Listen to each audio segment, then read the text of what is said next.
অনেকের কাছে শুনতে হয়তো ভালো লাগবে না, আমরা সারা বছর জুড়ে সারা মাস জুড়ে আসলে অ্যাওয়ার্ডের একটা মেলা দেখি।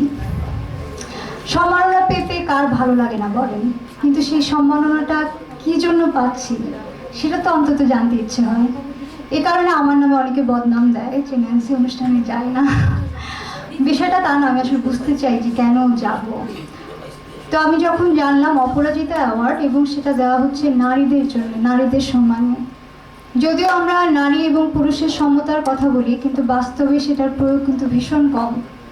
আমি বলবো যে আমি এমন একটি পরিবার থেকে এসেছিলাম যেখানে নারী এবং পুরুষকে সমান মর্যাদা দেওয়া হতো, কিন্তু সবাই আসলে সেরকম পরিবার পায় না বাংলাদেশে এখন পর্যন্ত। আমরা শুধু দাবি করি ডিজিটাল বাংলাদেশ, কিন্তু আমরা এখন অত ডিজিটাল মানসিকভাবে হয়ে ওঠেনি। আর নারীদের আমরা শুধুমাত্র নারী দিবস যখন আসে তখন সংবাদ মাধ্যমের কর্মীরা আপনারা যারা আছেন আপনাদেরও ভীষণ রকম লিখতে দেখি। সারা বছর কিন্তু আমাদের কাছে জানতে চান আমরা নারীরা কী ভাবছি, আমাদের ভাবনা কি, আমাদের মনোজগতে কী কাজ করছে, আমরা নতুন কি অর্জন করলাম।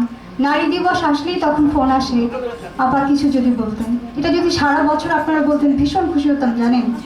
আর এই অনুষ্ঠানটা এই কারণে আমার কাছে অনেক স্পেশাল মনে হয়েছে যে এটা আসলে নারী দিবসকে কেন্দ্র করে না, সত্যিকার অর্থে নারীদের কেন্দ্র করেই সম্মান দেওয়া হচ্ছে।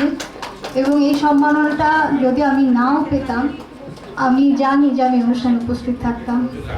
সবাই ভালো থাকবেন।